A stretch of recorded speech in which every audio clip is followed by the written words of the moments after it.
السلام عليكم ورحمة الله وبركاته.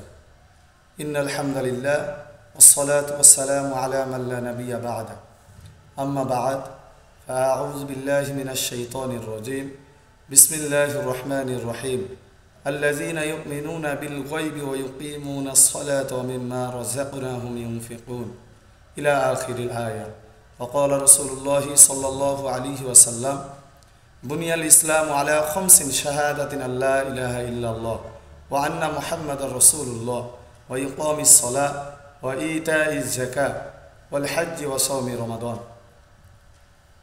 সর্বপ্রথম শুকরিয়া আদায় করছি সেই আল্লাহ সুবহানাহু ওয়া তাআলার দরবারে যে আল্লাহ রাব্বুল আলামিন আপনাকে আমাকে সুস্থতা রেখে আল্লাহ রাব্বুল আলামিনের বেশি বেশি ইবাদত করার তৌফিক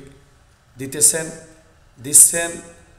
শুকরিয়াতান বলি আলহামদুলিল্লাহ। আমি আপনাদের সামনে যে বিষয়টি নিয়ে আজকে লাইফে এসেছি সেটি হচ্ছে যাকাত। যাকাত এটি হচ্ছে আরবি শব্দ। এর অর্থ হচ্ছে বৃদ্ধি পাওয়া, বেড়ে যাওয়া, পবিত্র করা। আমি আপনাদের সামনে কালামুল্লাহ শরীফ থেকে একটি আয়াতে কারিমা তিলাওয়াত করেছি। আল্লাহ তাআলা বলেন, আল্লাযীনা ইউমিনুনা বিল গায়ব, যারা অদৃশ্যের প্রতি ঈমান আনে, ওয়া ইউকিমুনাস সালাত, এবং নামাজ আদায় করে, ওয়া মিম্মা রাযাকনাহুম ইউনফিকুন, এবং আমি তাদেরকে যা দিয়েছি তা থেকে তারা আল্লাহর রাস্তায় ব্যয় করে।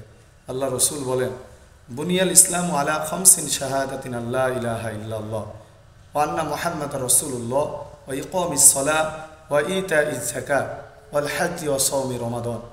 ইসলামের ভিত্তি হচ্ছে পাঁচটি: কালিমা, নামাজ, রোজা, হজ, যাকাত। যাকাত এটি হচ্ছে একটি গুরুত্বপূর্ণ ফরজ ইবাদত,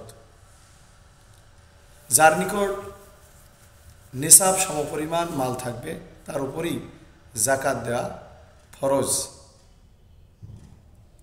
7.5 ভরি স্বর্ণ অথবা 52.5 তোলা রূপার সমপরিমাণ মূল্য যদি কারো কাছে থাকে তাহলে তার উপর যাকাত দেওয়া ফরজ। কারো কাছে স্বর্ণও নেই, রূপাও নেই, কিন্তু তার ব্যবসা আছে, তার ব্যবসার মধ্যে লক্ষ লক্ষ টাকার মাল আছে, অথবা তার নিকট 1 লক্ষের বেশি টাকা 1 বছর ধরে তার কাছে জমা আছে, অথবা ব্যাংকে তার জমা আছে, এরকম ব্যক্তির নিকট যাকাত দেয়া ফরজ। শতকরা 2.5 টাকা হারে যাকাত দিতে হবে। 1 লক্ষে 2,500 টাকা যাকাত আসে। আল্লাহ তাআলা মাল দিয়েছেন আল্লাহ তাআলার রাস্তায় খরচ করার জন্য। আল্লাহ তাআলা ধন দিয়েছেন যাকাত দেওয়ার জন্য। যদি কারো কাছে যাকাত সমপরিমাণ মাল থাকে কিন্তু যদি সে যাকাত না দেয়, আল্লাহ তাআলা বলেন কাল কিয়ামতের ময়দানে ওই মালগুলো সবগুলো গলানো হবে, গলিয়ে তাকে ইস্তারির মতো, লন্ডির মতো তাকে শেক দেওয়া হবে। আল্লাহ রসুল সাল্লাল্লাহু আলাইহি ওয়াসাল্লাম বলেন, যদি কারো মাল থাকা সত্ত্বেও যাকাত না দেয় তাহলে হাদিসের মধ্যে আসছে তার ওই মালগুলো তার পা থেকে গলা পর্যন্ত পেঁচিয়ে সাপ তার চেহারার সামনে বলবে, আনা মালুকা, আমি তোমার মাল, আমি তোমার গচ্ছিত সম্পদ, তুমি দুনিয়াতে গরিবদের মাঝে বন্টন করে দেওনি, আজকে তোমাকে আমি দংশন করতে থাকব, আজকে আমি তোমাকে আযাব দিতে থাকব, কষ্ট দিতে থাকব। সম্মানিত উপস্থিতি, সম্মানিত দিনধার ধনী ভাইয়েরা আমার, আল্লাহ তাআলা আপনাকে আমাকে মাল দিয়েছেন, শুকরিয়া। এই মালগুলো যদি আপনি আমি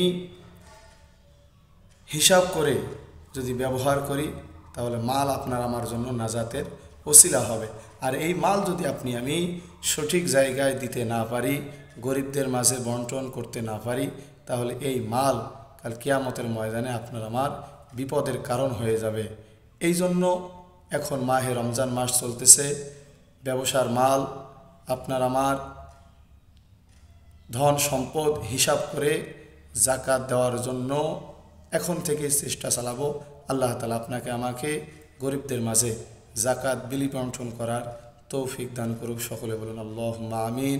ওয়া আখিরু দাওয়ানা আনিল হামদুলিল্লাহি রাব্বিল আলামিন। আসসালামু আলাইকুম ওয়া রাহমাতুল্লাহি ওয়া বারাকাতুহু।